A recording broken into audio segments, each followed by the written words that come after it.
Hey guys, this is Scott with the 1970 Chevy El Camino Restomod. This is chapter 6. In this chapter, we're looking at the interior, but I did some really awesome stuff to the steering that I wanted to focus on and talk about.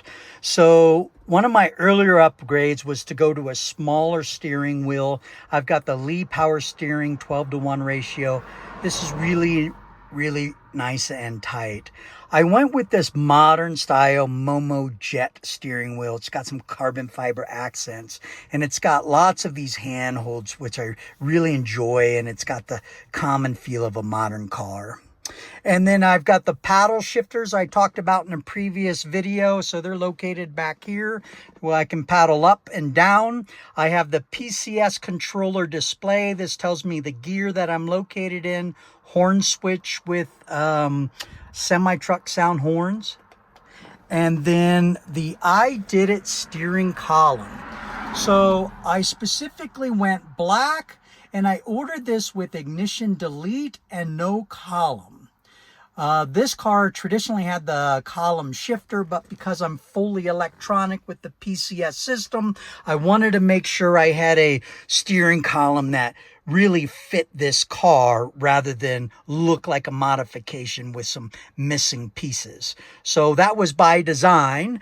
And the nice thing is when you get the ignition delete, it actually costs a lot less for the steering column. And then one of the things that people really talk about and love about this vehicle is the look of those buttons.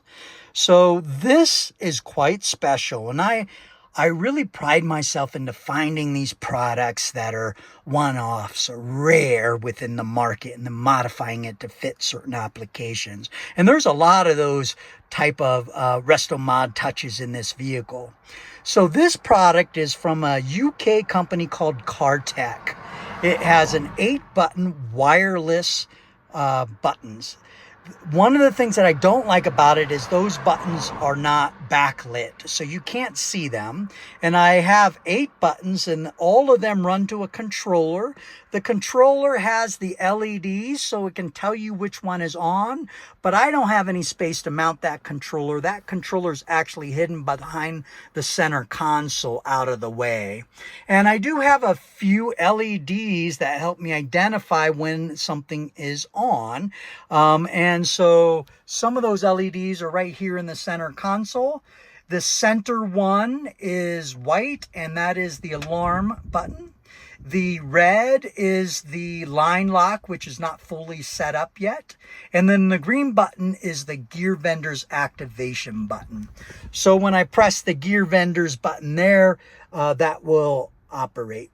When I press the parking brake button, that operates the electronic solenoids, which activate the bare electronic brakes for emergency brake. Those are not hooked up yet. And then I have a line lock button. That's just a safety, or that's the activation button. So you have to press and hold it to activate the line lock when the master switch has been operated. The high beam is something I use all the time. It's a quick way to have it on the handle, where the original is that foot button where you push down on the floor. So having a hand button right where you're driving and your hands are on the wheel is really helpful. And then I got some cool buttons at the bottom. The radio button allows me to bypass when I'm actively driving, so I can control features of the stereo without having to be in park. So that's a bypass button. Nitrous button. Nitrous hasn't been installed yet, but that'll be a turn on switch, or maybe blow off for the foggers. I haven't decided yet how to wire that.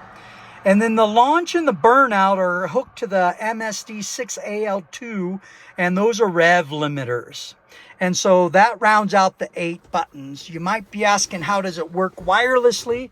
I used to have 4 buttons on a carbon fiber panel. If you look at some of my original videos from time back, you'll see some demonstrations of that. And then I had these gaudy cables that ran underneath and then would go, and then as you turn the wheel, the cables would wrap around, and it was rather annoying. But this technology, and they built these specifically for race cars and for like off-roading vehicles, That's what this was designed for.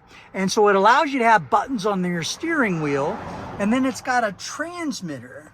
So the transmitter is located right here, and you can see that underneath the steering column. It's a perfect location. And then the back of the steering wheel, no matter what direction you're in when you're pressing a button, it's sending that wireless signal to the receiver, and then that receiver is connected to the control box underneath the center console, and that is what operates those 8 buttons.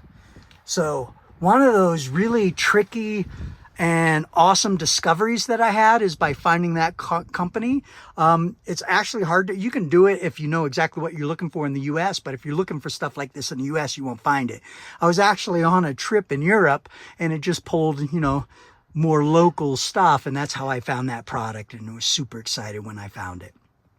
All right, really wanted to kind of touch on that steering wheel and the setup I have there, and then again cruise control, and then tilt wheel on that I did it column.